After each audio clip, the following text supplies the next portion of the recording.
L'exploration Tara le long des côtes européennes. Olivier Aymon. Tout au long de cette expédition Trek menée par les équipes de Tara, mais aussi celles de l'EMBL, des milliers d'échantillons ont été prélevés en mer et à terre. De quoi alimenter des années d'analyse, mais aussi remplir des dizaines de frigos en attendant que ces organismes de diverses tailles passent au crible des technologies dernier cri. De l'eau au laboratoire, des mains de Flora à celles de Yannick ou Christiane, suivons le chemin de ces prélèvements. Épisode 5, le parcours d'un échantillon, par Anne Le Gall, Christophe Papon, Olivier Aymon et Romain Luquiens. Bonjour, je m'appelle Flora Vincent, je suis directrice de laboratoire à l'EMBL et une des coordinatrices de l'expédition Trek à Tallinn depuis une semaine. Alors les micro-organismes marins auxquels on s'intéresse s'appellent les diatomées, donc c'est des organismes photosynthétiques. En gros ça fonctionne comme des plantes terrestres, ça produit de l'oxygène en capturant du carbone. Il faut savoir que chaque année, l'océan et puis cette fraction microscopique est responsable de la moitié de l'oxygène qui est produit sur Terre. Donc ça a un rôle écologique énorme. C'est aussi la base de la chaîne alimentaire. Il y a vraiment cette idée que tout est connecté en fait. Et on a eu tendance peut-être jusqu'à maintenant à un peu étudier les composantes biologiques et aussi environnementales un peu dissociées, alors qu'en fait tout est connecté. Et je pense que quelque part Trek c'est un peu ça aussi. C'est dire nous on s'intéresse en particulier à cette interconnexion au sein du plancton et de son environnement. Mais c'est évident aujourd'hui que ce lien entre la terre et la mer, cette connexion-là, elle est aussi hyper évidente. Ah ouais, ah oui d'accord, ah oui c'est vrai, il y avait ça aussi. Can you help me? Donc là vous avez tout, vous avez les échantillons à bord. On a les échantillons à bord et on va ramener tout ça rapidement à la station. Le 20 microns, je l'ai resuspendu avec l'eau de mer filtrée. Ok, super. Par contre, le 5 microns, c'est direct parce que ça va pas l'air trop chargé. Eh bien, super, parfait. Bon, merci. Bon échantillonnage et puis on se retrouve tout à l'heure alors. Ouais, c'est ça. Donc là, Flora, vous avez récupéré le précieux matériel. Oui. C'est toujours chouette. C'est un peu la première fois qu'on fait ce type de manipulation en plus, où on récupère des échantillons frais de Tara et on va les ramener au labo pour faire toutes les analyses un peu élaborées. Donc il y a aussi un peu de suspense. Est-ce que ça va donner des bons échantillons, des bons résultats? Mais il n'y a pas de raison. Il faut espérer. Salut, merci. Et là encore, le temps est compté. Le temps est compté justement parce qu'ils viennent de sortir les échantillons de l'eau, ils les ont concentrés sur des filets et toujours pareil dans l'idée d'observer cette vie microscopique au plus près de son état naturel, on a envie d'aller assez vite au labo pour pouvoir les imager assez rapidement et voilà, observer le vivant. Direction le labo.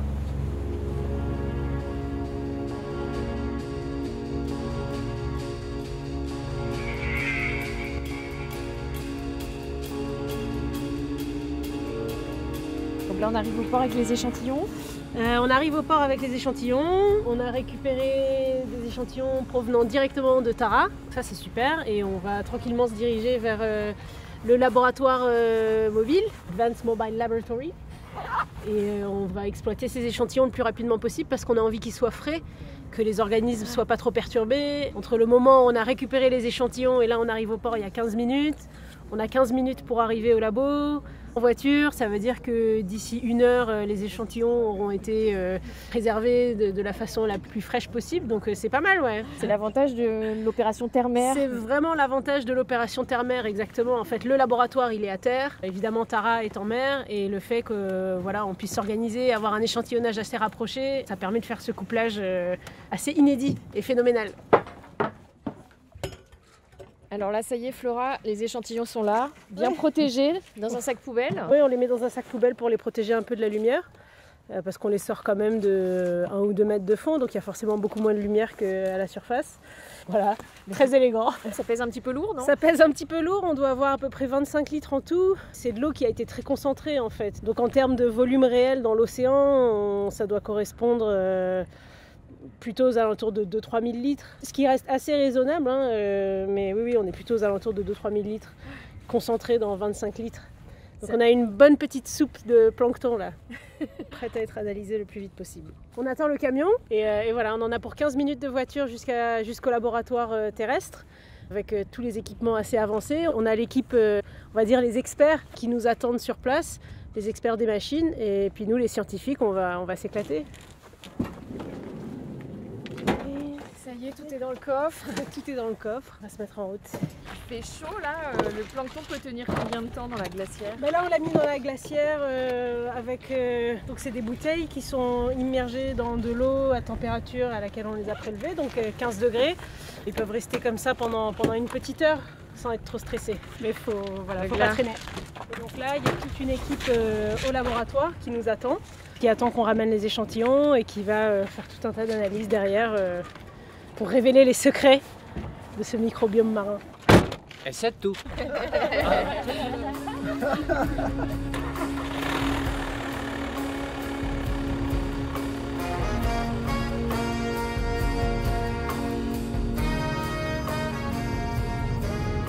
la direction sud-ouest sur Maja. Dans 150 mètres, prendre à droite sur Maillepeols. Prendre à droite sur Maillepeols. Alors nous sommes où ici? Nous sommes sur le campus de Taltech, qui est un campus assez grand, il y a plusieurs bâtiments. On a une collaboration avec une chercheuse qui très gentiment nous offre son labo en entier. Donc on a littéralement envahi son labo là pendant 2 semaines, ce qui est très sympa. Donc là on a Soraya qui est dans le garage en train de nettoyer les filets. On n'a pas envie que ça traîne trop longtemps dans les filets et que ça moisisse. Donc les prélèvements suivants. Faut pas polluer les prélèvements suivants. Et en même temps on a Thomas qui est monté tout en haut dans le labo pour retrouver le reste de l'équipe et commencer à exploiter les échantillons le plus rapidement possible. Et donc les échantillons de ce matin, la glacière, elle se trouve où? La glacière, donc là on rentre dans ce qu'on appelle le Advanced Mobile Laboratory, ou les laboratoires mobiles avancés. Pour le moment, donc c'est constitué majoritairement de 3 équipements majeurs. Pour le moment, comme vous le voyez, on est installé dans le bâtiment, dans le dur, mais l'idée c'est que très rapidement, tous ces équipements-là, très avancés, vont être installés dans un camion, dans un semi-remorque. Là pour le moment, on est dans un laboratoire en dur, mais en fait à partir du mois prochain, donc à Christineberg, on va tous être dans un camion de 40 mètres carrés. On va à l'étage 3. Donc là, on retrouve la glacière avec les échantillons. Nico Leich, qui est la personne en charge de tout ce laboratoire mobile. Donc les échantillons sont là et à partir de maintenant, c'est un balai qui se met en place, un peu comme sur Tara en fait. Donc là, par exemple, on a Paulina qui est en train de reconcentrer les échantillons sur cette petite machine. Elle utilise une pompe manuelle, c'est le Squeak Quick. I told you! Oh, amazing! Qu'est-ce qui se passe? Alors, une de nos grandes questions scientifiques, un des gros centres d'intérêt qu'on a, c'est d'étudier toutes les interactions qui ont lieu au sein du plancton, en particulier chez les diatomées, qui sont des phytoplanctons extrêmement abondants et importants. Et un des projets en particulier sur lesquels on s'intéresse, c'est les interactions entre les diatomées et d'autres types de plancton qu'on appelle des ciliés. Et c'est pas évident, en fait, de les retrouver dans l'environnement naturel. Et on a eu un échantillonnage la semaine dernière où on en a vu, et après on n'en a pas vu pendant une semaine, et là du coup on en revoit aujourd'hui. Et donc là on a du bol parce que c'est exactement ce qu'on voulait trouver, donc on est content. Et donc ça veut dire qu'on va pouvoir pour la première fois faire des analyses sur ces échantillons qui n'ont jamais été faites auparavant. Et ces échantillons de plancton recueillis ce matin, ils vont où ensuite? Alors ils vont être conservés à très basse température jusqu'à la semaine prochaine, et ensuite ils vont être envoyés à l'EMBL en Allemagne, où ils sont stockés dans des congélateurs qui permettent de les préserver à basse température jusqu'à ce qu'on les ressorte pour l'analyse. Donc on a dû établir ce qu'on appelle une biobanque, une salle entière remplie de frigos qui permettent de préserver ces échantillons. Et tout le monde peut venir piocher dans cette banque de données? Alors, pas tout le monde. On a une priorité pour les scientifiques qui travaillent sur le projet, évidemment. Mais l'idée, c'est qu'on en garde aussi en réserve pour le futur, pour d'autres questions, pour d'autres projets. Donc, on crée aussi cette biobanque pour la communauté scientifique qui pourra ensuite demander des autorisations pour récupérer ces échantillons. Évidemment, nos échantillonnages sont soumis à des demandes de permis. On n'échantillonne pas comme ça dans le Far West. Donc, c'est pareil pour l'utilisation des échantillons. Donc, les gens devront certainement soumettre des projets pour pouvoir utiliser ces échantillons qui sont aussi très précieux. Mais l'idée, c'est qu'ils soient accessibles à la communauté. Étape obligatoire pour les échantillons prélevés sur le terrain, Heidelberg, une ville de l'ouest de l'Allemagne, qui accueille sur ses hauteurs, au milieu de la forêt, le siège de l'EMBL, le laboratoire européen de biologie moléculaire, où l'on retrouve le responsable logistique Christian Tamblet.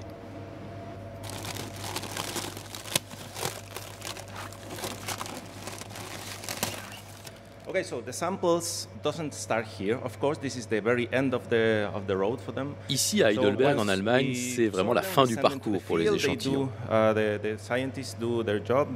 leur prélèvement sur le terrain, les scientifiques les ont rangés dans différents contenants et envoyés à des températures de conservation variables.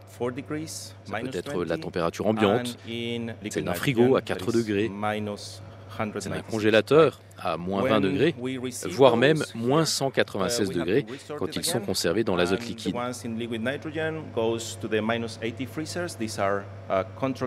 On reçoit tout cela ici et on répartit ces échantillons dans les différents frigos ou salles de stockage en fonction de ces températures requises, mais aussi en fonction des protocoles scientifiques.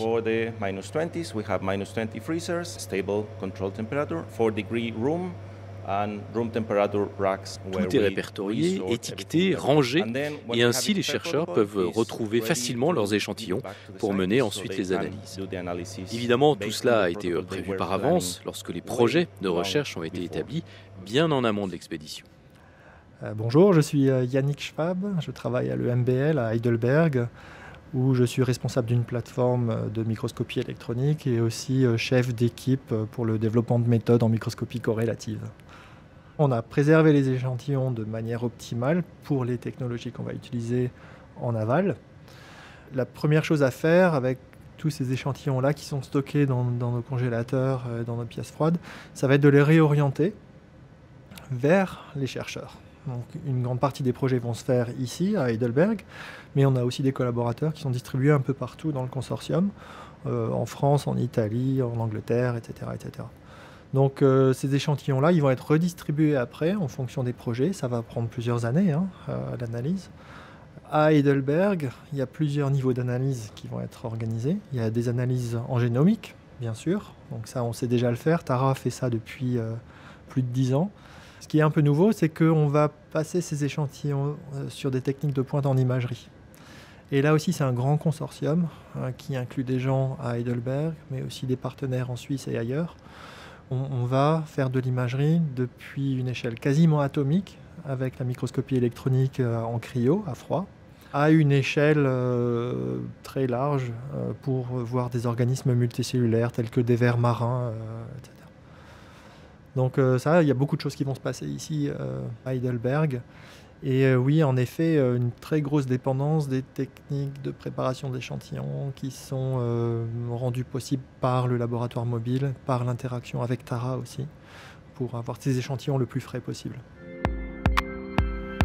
Karel Mocker, je suis étudiante ici en thèse dans le laboratoire de Yannick Schwab. Ça va faire 4 ans, et donc voilà. Du coup, là où je vous emmène, c'est notre salle de sample préparation d'échantillons. L'idée, c'est que on va remplacer doucement et à température négative d'abord l'eau qui est dans les échantillons par un autre produit chimique, puis par de la résine.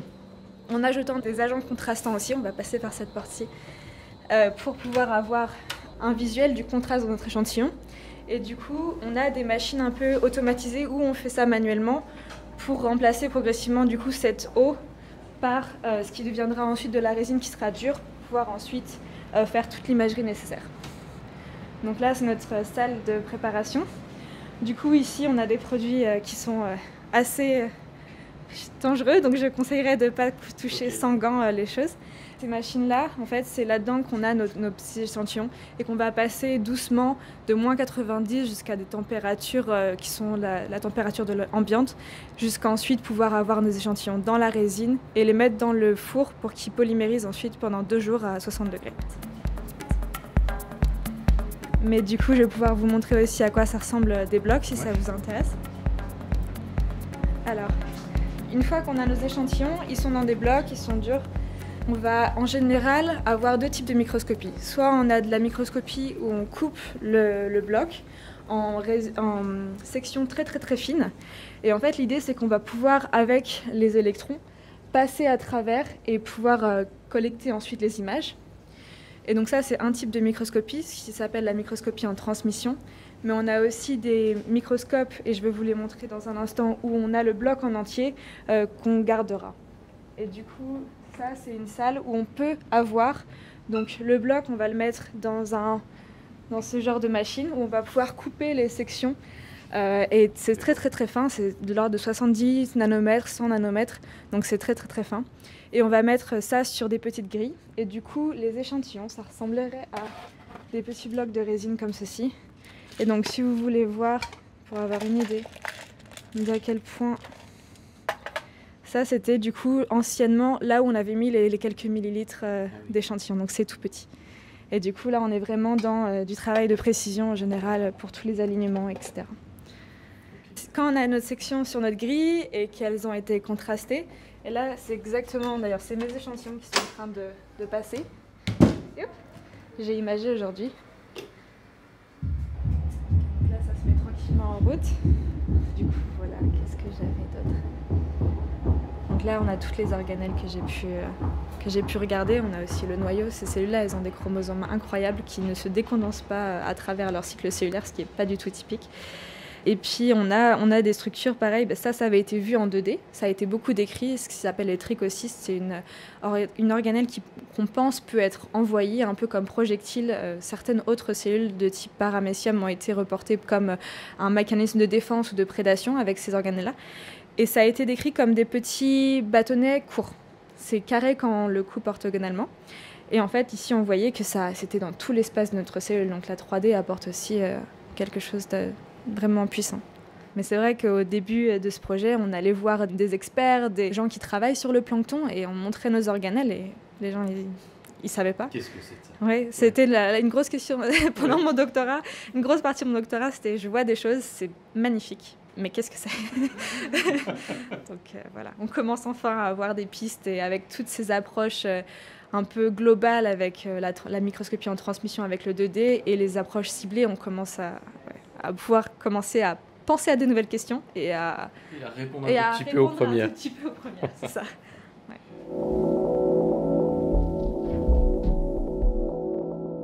Moi, aujourd'hui, je travaille sur des échantillons qui ont été récoltés d'une expédition Tara précédente qui date d'il y a plus de 15 ans. Donc il faut aussi voir ce lieu de stockage comme un peu une réserve d'Alibaba, en fait. Il y a certaines choses qui vont peut-être rester plusieurs années dans ces frigos.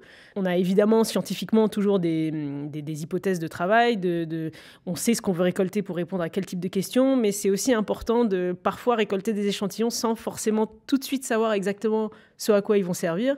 Et ça a été pour moi une leçon, par exemple, de Tara Océan, où ils ont récolté ces fameux échantillons dont j'étais en train de parler, où à l'époque tout le monde se disait on ne sait pas trop à quoi ça va servir, sauf qu'en fait en 15 ans la technologie elle a évolué, et moi aujourd'hui je peux faire des choses avec qu'on ne pouvait pas faire auparavant. En particulier nous on travaille sur les interactions microbiennes, l'infection virale, bactérienne, la symbiose aussi au sein du plancton, et on est capable aujourd'hui de faire des choses avec ces échantillons qu'on ne pouvait pas faire il y a 15 ans. Donc en fait il faut aussi des fois être ouvert un peu à l'inconnu, après une certaine forme d'incertitude. C'est vrai que des fois, on a... donc moi, je fais partie des personnes qui coordonnent l'échantillonnage de Trek. Et parfois, j'ai des gens sur le terrain qui me disent « Mais Flora, pourquoi est-ce qu'on récolte ces échantillons ? Qui est-ce qui va s'en occuper derrière ?» Et je dis « Écoute, pour le moment, on ne sait pas trop, mais ils sont peut-être pas encore nés. » Et forcément, avec cette stratégie-là, il y a une part de risque, parce qu'il y a effectivement peut-être des échantillons qui vont jamais être analysés. Mais ça, j'y crois pas trop, parce qu'en fait, quand on prend ce genre de risque, c'est un risque calculé. On va pas prendre du temps précieux de main-d'œuvre sur le terrain pour échantillonner des choses où on n'a aucune visibilité. Et là, on sait quand même qu'il y a une forte probabilité pour que la technologie et la science évoluent dans une direction qui nous permettra d'utiliser ces échantillons. L'exploration Tara, le long des côtes européennes, un podcast France Info en partenariat avec la Fondation Tara Océan. À suivre, le bilan de l'expédition.